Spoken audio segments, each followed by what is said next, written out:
welcome Markus Coelen, who is a psychoanalyst and psychoanalytic supervisor, mainly in Berlin and New York. He also teaches literature and theory, most recently at Columbia University, New York, and at the Ludwig-Maximilians-Universität Munich, where he is on the faculty of the Comparative Literature Department. He's the founder and co-editor of the book series Neue Subjektile with Etruria and Kant, and one of the editors of the journal Riss, Zeitschrift für Psychoanalyse. His publications include, among others, a book on Proust and Kant's aesthetic judgment, Die Tyrannei des Partikularen, a volume on Georges Bataille, several translations and editions in German of texts by Maurice Blanchot, as well as many articles in journals such as Yale French Studies, Critique, Text, and other journals. He has been involved in several more or less experimental psychoanalytic groups or associations, such as Pli Psychoanalyse nach Lacan, das Unbehagen in New York, and the Forum for Psychoanalytic Practice in Berlin. He publicly defends and advocates for the concept of a free psychoanalysis, as expressed by Freud in The Question of Lay Analysis and in branches of the Lacanian tradition. This refers to a psychoanalysis that remains independent of state control, regulation by the health industry, institutional orthodoxy, and subversive regarding commodity economy, while subjecting itself to the rigor and creativity of its discoveries and inventions. See his recent publication, together with Mai Wegener and Monique David Menard, Die Freiheit der Psychoanalyse, eine kommentierte Ausgabe von Sigmund Freud. Without further ado. Thank you. Thank you very much for the introduction. I'm going to speak from notes, which has the disadvantage that the timing might be a bit problematic. But please feel free to interrupt me at any moment. I'm happy to stop whenever you tell me. I also have a certain. I say certain things and then I'll insist on the same things over and over again. So it's if So shall I give maybe 5 minutes before we are running late? Yeah, you can. And I want to talk about one of the most often quoted and mostly wrongly quoted Freudian images that refers to the geological term of bedrock. Its apocryphal outcrop is what is repeated as, and you all know this expression, the bedrock of castration. An expression that cannot be found in Freud, and one which tends also to distort the image in question that is in the text signed by his name. So let me quote. Or rather, before quoting, let me admit that in the invitation to this conference, for which, and I mean both the invitation and the conference, and then of course those responsible for them, so thank you. Where's Hermann disappeared? Let me admit that in the invitation I was particularly and then almost exclusively drawn to the placement of the quotation marks or inverted commas around nature, wondering why they appear here and not, for instance, around human or around human nature as a composite, or why not around is. All these deserve quotation marks. And the quotation mark is enigmatic, as you know. At the same time, it puts into distance, but also it brings closer, it underlines. When I say this is not a serious interrogation or a putting into question or any kind of pedantic criticism. It rather speaks of what I would call the typographic pathology that is mine. Question marks, quotation marks, commata, colon, periods, all this fall on me. I'm infatuated with them and I have difficulties detaching myself from them. And sometimes when I read texts, I only read those. So after a certain while, I have the impression I only read those. Nonsensical, but not senseless or meaningless, but without concatenation to the rest, marks. after this frivolous and shameful moment in which I'm going to say that this might just have to do with my name, let's move into a serious question, which I can encapsulate in this. How do we move, and this question has been asked a couple times already in the course of our conference, so I reiterate it. How can psychoanalysis, as this peculiar, particular experience, and this I put into quotation marks, how can we move, or can I move, one move from analysis to that field that once was called with a certain conviction and strength science? I completely subscribe to the bioanalytic project in its general tendency. And you were recalled wonderfully this morning how this worked in Ferenczi and then also in Freud. Ferenczi, in his organocentric construction of biology, which is extremely fruitful because it included, as we heard, the possibility of the fragmentation and the secretion of these organs, started nevertheless from this function. When he introduces Thalassa, he says, there's one thing we discover and we listen to as analysts alone. This is our domain, as it were, which is psychic impotence. We discover the fact of a refusal to procreate, a refusal to engage into the function of the organ called the genital, and from which develops the speculative idea that there might be something in the function of the organ that regresses into itself and kind of wants to go backwards into its dysfunction. So this is the paradigm.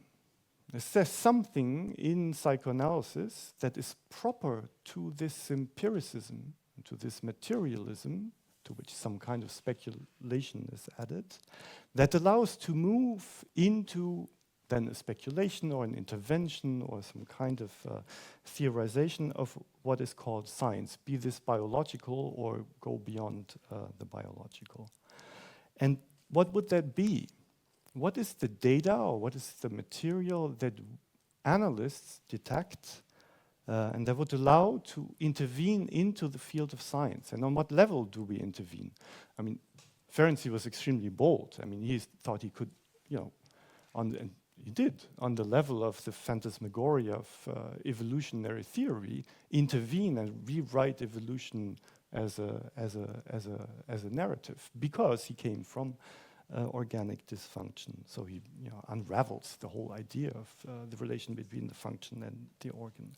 This, of course, seems a bit, unrepeatable for us, although it's quite attractive if one were able to do that. So how would I do this? And I feel compelled to do this. This goes back to the typographic pathology. I came up with a series of terms that don't mean much and mean a lot. Substance, spacing, and inscription as markers for the suffering we are listening to. It could be helped to project into the space of an interrogation into science. And also, by this gesture, I try to withdraw from the idea that one could take an already existing pathological category like perversion or psychosis and use this as a general diagnosis of the development of humanity, society, civilization. I think the intervention has to be much more minimalistic, somewhat much more modest, somewhat much more closer to the aporia of the analytic activity, if it is an activity, the very strange listening that happens, and the little of possibility there is to generalize or to step out of this into the field of knowledge or the field of epistemology or the field of construction of science. So this is my conundrum with which I now going to read the infamous passage in Analysis Terminable and Interminable. At the very end of the last paragraph, we read that the biological plays for the psychological the role of the bedrock. We often have, I quote the whole passage, we often have the impression that with the wish for a penis and the masculine protest, we have penetrated through all the psychological strata and have reached bedrock. And that thus our activities are at an end. I mean, the text is endlich und unendlich Analyse, and it constantly asks the question, when does it end? When does it end? Does it go on? Does it end? How does it end? What is the gesture of ending? And what is the mark for the end? When is being signaled to the analyst that it ends? So now we have reached the end, and we reached the end of the text. So there's a kind of a joke there also happening, that our activities are at the end because we're at the end of reading this text. This is probably true, since for the psychical field, the biological field, does in fact play the part of the underlying bedrock. The repudiation of femininity can be nothing else than a biological fact, a part of the great riddle of sex. Die Ablehnung der Weiblichkeit, it's a bit less strong than repudiation, kann ja nichts anderes sein als eine biologische Tatsache. Ein Stück jenes großen Rätsels der Geschlechtlichkeit. This falls like this. I mean, the text is extremely involved in its own argumentation, but this, especially the clause kann ja nichts anderes sein als, can't be anything else but, is a very brutal rhetorical move on the part of the author. So, no bedrock of castration, sorry. But even more disturbing than simple castration is the element which Freud places at the end there, in the chain of terms that lead to the stony level of inscrutable interminability of analysis, because while ending analysis, he keeps saying in the text that it is unendable. It's no end in sight, no end to be marked, to psychoanalysis, although it does end. So the end of analysis is not the end of analysis in relation to its infinite nature. The repudiation of femininity poses a biological fact and a part of the enigma of sexuation. Are we, as it seems, facing in psychoanalysis now the bedrock of repudiation of femininity? A lot of scrutiny and criticism has been addressed, and necessarily and rightly so, to the question of why the unextractable misogyny, as a trait of society or even civilization, is turned into a biological real, impossible to dig into, and what to make of the geological image, if it is one, at the bottom. You see, I'm giving some credit to Freud. I don't close the text at this end. I give some credit to Freud's text, and I put quotation marks around text, which is another quite uncomfortable and term which I'm still enamored by. But it is, I think, a sort of literature. It's a sort of daydreaming, it's a sort of writing that happens here. And it's not a way of representation. I think there is, with all of Freud's text, there's an event. There's some kind of an attempt, to say it in very broad strokes, to replace the problem of nature, culture, with text. To replace the question that come with the relation of soma and psyche with writing, reading, speaking, not speaking. It's very equivalent, actually, but this is an analogy, a very problematic one, with what happens in the midst of the 16th century with Montaigne, who also kind of gathers the whole of the cultural moment, which is one of extreme cruelty, because Montaigne is the one who speaks out most publicly against the aberration of the colonization of the New World and the unfathomable violence that happens there, and the complete lack of language for describing what this other is. Even the term other is improper to describe the event of the discovery and the slaughtering of those discovered at the same time.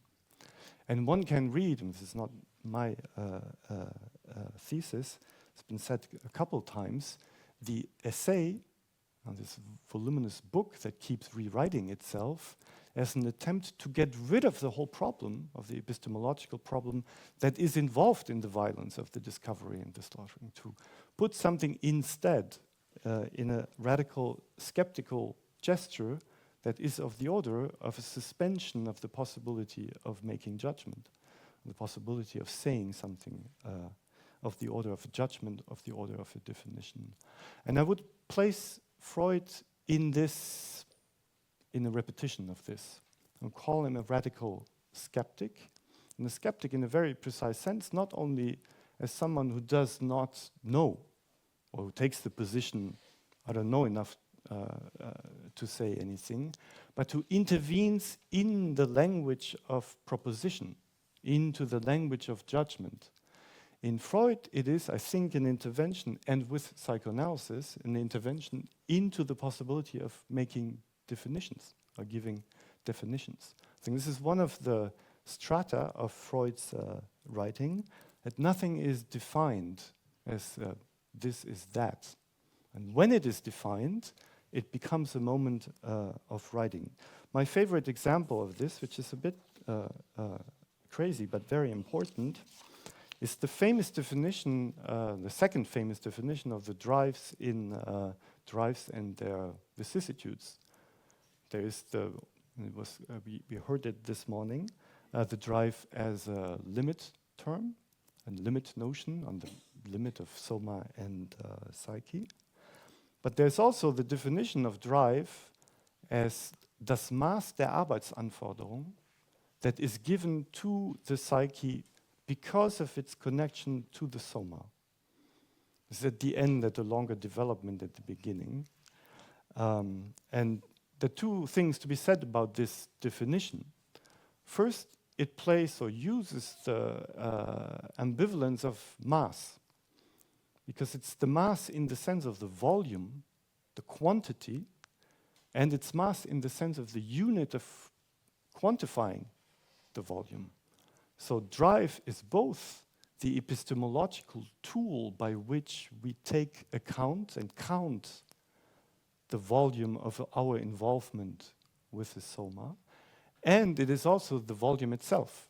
There's a kind of a conflation between the means of measurement and that what is measured. And this is, I think, very important as a line in Freud from the project until this text, analysis terminable and interminable. He is questioning the possibility of introducing the quantitative into psychoanalysis, what he calls the economic dimension. Next to repression, which is dynamic, and next to the topography, the model of the psyche, there is the question of the strength, the volume, the magnitude, the mass of the factor. And Freud says we don't have a unit for it. We can't measure it. At the same time, it has to be inscribed.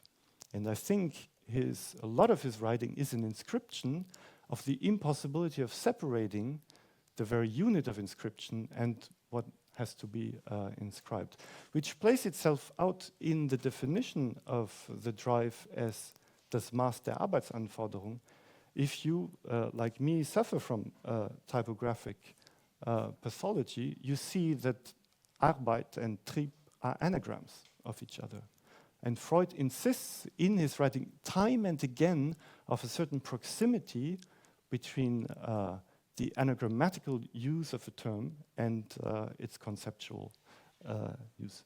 So in a certain way, you have three elements. You have the unit for measurement of quantity, you have the quantity itself, and you have the literality, or as Lacan said, the litorality, because it has to do with bordering on the impossibility of measuring of what is being inscribed. So it's a radical algebraic dimension that opens up in Freud. And I see his place in the constellation of nature culture there, much more than on the level of the concepts, much more in the question of his infatuation or not with science, or his borrowing from science or not with science. I think there's something very, from the beginning actually, from his early literary experiments in his letters to his friends, there is, I think, almost crazy conviction that writing itself makes a difference. And not just for one person, but for the field of knowledge. As if he was Frege. Or as if he was someone inventing, like, is almost contemporary, but almost neighbor in Vienna, Gödel, inventing a type of calculating, inscribing, that does make a difference in the world. And with Gödel, it did. Because Gödel is the beginning of machine calculus. Without him, there wouldn't have been Turing, and there wouldn't have been the machinery, and there wouldn't have been the Promethean attempt of constructing machines that somehow seem to contradict what Gödel was trying to inscribe. Imagine that there is an equivalent for this with psychoanalysis. It would be wonderful, but of course it isn't, because psychoanalysis, I think, is extremely powerless.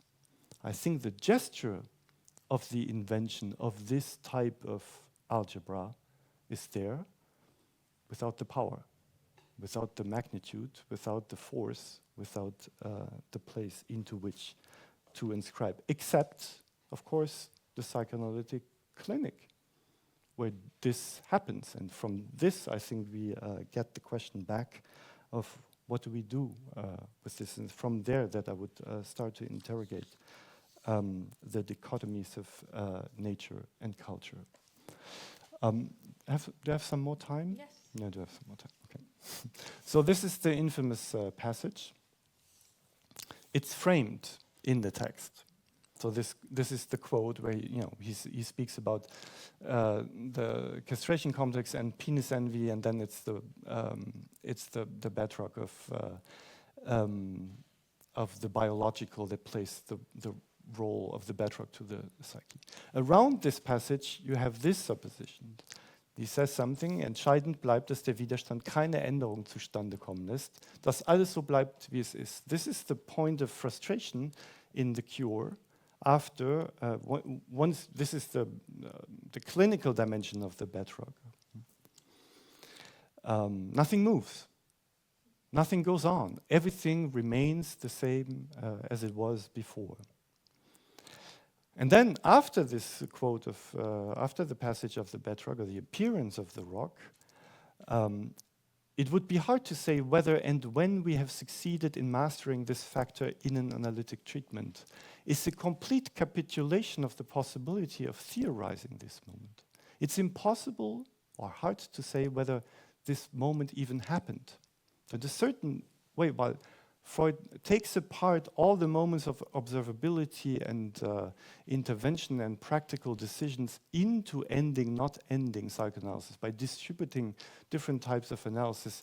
He says at the end, we don't ever know when it happens because there is no unit, there's no mass for this. There's no way of indicating the time for this conundrum and the conflation of infinity and the finite.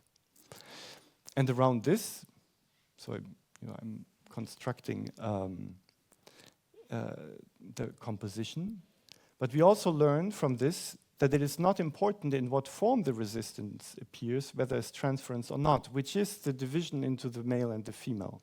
Because the male appears in the analysis as transference to, in opposition to accepting the healing from the analyst, whereas he said before, in the female it appears as depression, not as transference.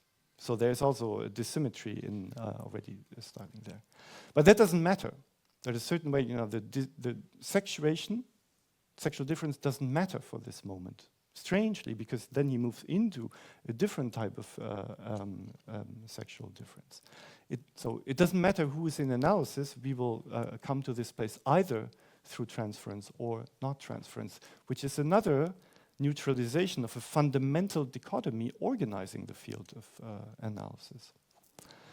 And at the end, the last frame, this is the last sentence of the text, we can only console ourselves with the certainty that we have given the person analyzed every possibility, every possible encouragement to re-examine and alter his attitude to it, which he or she is not going to do, because they also don't know whether this happened. There's a strange apparition of speech as ineffective at the end. I'm just jumping into the question of the bedrock. The bedrock, so we move back into the main passage. The bedrock is constructed, and this is why I'm somewhat hooked to the notion in an analogy, of course. Freud says the biological place for the psychic the bedrock. Like the bedrock place the bedrock to, now the question, to what? Because now it's the question of reading this image.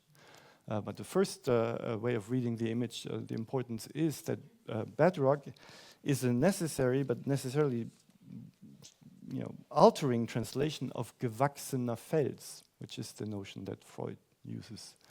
Gewachsener Fels means the rock that has grown, which seems somewhat counterintuitive. It seems the opposite of the bedrock, because it's not the most unaltered and stable layer of stones, but on the contrary, it's the stone that has grown. And what is meant by it is that it is the stone that, out of a long plasticity, a history of plasticity, has formed as that which remains for this moment, for this space of time, as that which does not move. Where on top of it you have the rest of stony erosion, sedimentation, organic, inorganic matter mix that keeps changing. Whereas underneath you have the trace of the radical historicity of the earth that takes place in a dimension of time for which there is no measurement, because we don't know whether it was circular or what. I mean, we have notions of how long that take, but I keep forgetting how many billions of years it is, and it doesn't really matter to me, because there's no imagination for it. It doesn't transform itself into a metaphor. It transforms itself into something else than metaphoricity. So this is the first somewhat funny moment in the bedrock, that the bedrock is moving very slowly and imperceptibly. It's moving and it's growing. So it's a strange image to be preferred. Okay. So I just give you the writing of the possible ways of in the analogical construction, what could be the X into which for which the bedrock is the bedrock, which of course is the biological itself, and this is alluded to by Freud. The bedrock, the biological is the bedrock for the psychic, in as much as the bedrock is the bedrock for the biological, because it's the geological stratum of the earth. I'm very happy to discover that there are no rocks, actually. Contemporary geology completely breaks, like contemporary epistemology of biology, the separation of the organic and the inorganic. But there are other possibilities for the X. Maybe we can talk about those in the discussion. Thank you. Yeah, maybe. Questions? Yes. Yeah. Thank you so much. This is wonderful.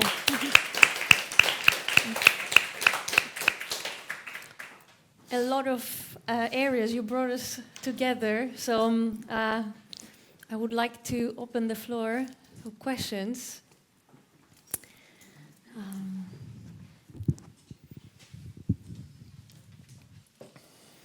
If I can start, Laura, please.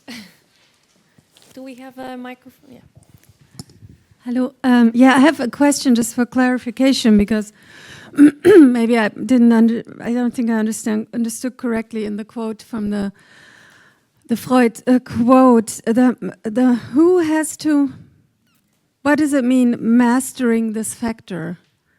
Hang on, where was it? Oh, here, yeah. Yeah. So who is doing the mastering of the factor? Is that the analyst or? It's the them of the cure. But because this is, I find this very, Yeah. who is the we and who is, I mean, this is Freud, is it we, us, the analysts, and who has to be consoled? Yeah, it's the no. This is the separation. This is I think the important separation that takes place. Strangely, what happens if you formalize this? That how I would do. You have on the one side the analyst who consoles himself by speaking about the inefficiency of his speech. There's a kind of a apparition of language, a speech that doesn't matter. It will not reach the other. And for this, the only consolation is that you did this long enough, well enough, in your capacity. But you will not know whether it reached anything on the other side. And on the other side, there is no subject that underwent any change through the mastering of the factor. Right. Okay. So there's a radical, not only dissymmetry, of course, but there's a disjunction in speech, in language, or what we call language. It's very inhuman. If you zoom into this, and this understanding of a linguistic event in psychoanalysis has nothing to do with human communication. There's nothing to do even with language as we know it, because you have, on the one hand, you have someone who speaks just for consolation, in its inefficiency. On the other hand, you have reading something underneath of which there's no subjectivity.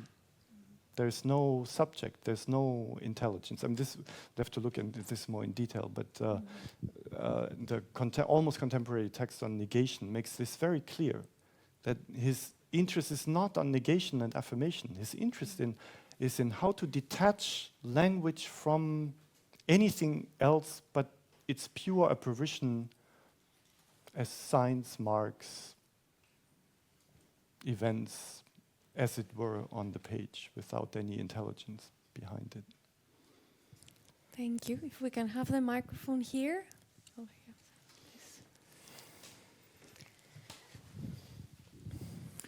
Thank you, Marcus. It was very inspiring, interesting. So just a question to understand that I understand you correctly. So what would be the difference between, I would say, your position about inscription, a human being that has to talk, and there is this talk, and the Lacanian position?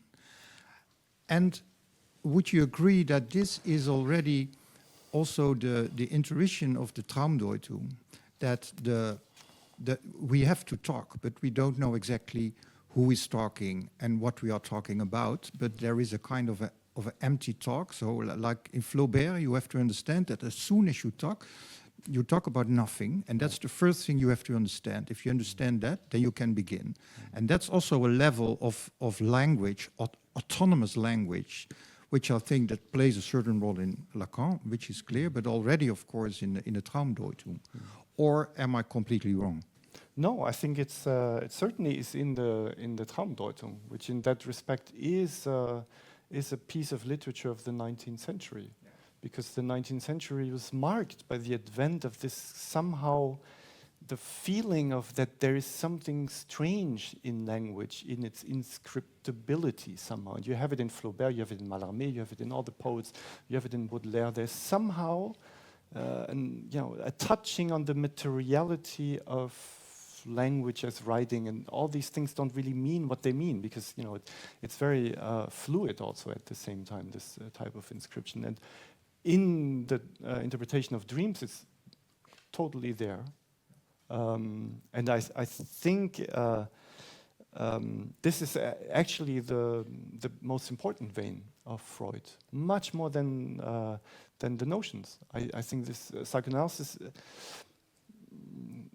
should read and read again the interpretation of dreams and also invent new concepts, because I think epistemologically, even the notion of the unconscious, the notion of the drive, the notion of the subject, they're not satisfying anymore. And satisfying, I mean satisfying in the sense of doing what they're supposed to do, because what they're supposed to do is to make psychoanalysis possible, to keep psychoanalysis in the world, make it so that there's a little bit more than just consolation, that it has the effect of bringing people to speak in psychoanalysis. And I don't think that psychoanalysis is up to the epistemological task yet with its vocabulary. And I completely subscribe to what Esther said.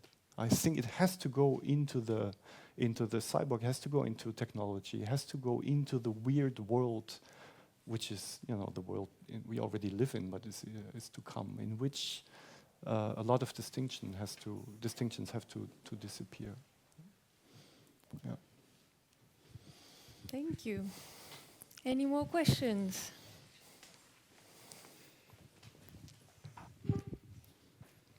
I'm not sure whether this is Lacanian, actually. I don't know. I don't care much. No. No. But there is, there is, I was thinking of this yesterday also in the presentation, the first presentation and the discussions around. There's one moment where on this morning also, the question of the symbolic. There is I don't know whether you're familiar with the third, La Troisième by Lacan, which is a very strange invention. All of a sudden, he says, as if he wanted to say, let's reinvent the whole thing and only use 2, 3, 4 terms. It's like an inscription in a minimalistic way. And forget about all the rest. The rest is just some kind of metonymy that can later add to it. And of course, the notion is enjoyment, jouissance, and the object A, and nothing more. Try to think in epistemology of psychoanalysis purely with the economic factor, as Freud would have said. The enigma of the economic factor, that there is something that both inscribes itself as an entity of its self-calculation and wastes away at the same time, which is the problem of the economy of the psyche. Think only that, and then write it down, and then see how far you go. And from that, he unfolds the difference between feminine jouissance and phallic jouissance and jouissance as the enjoyment of meaning in a very elegant and very minimalistic way, which places phallic enjoyment very, very clearly outside of the body as technological possibility.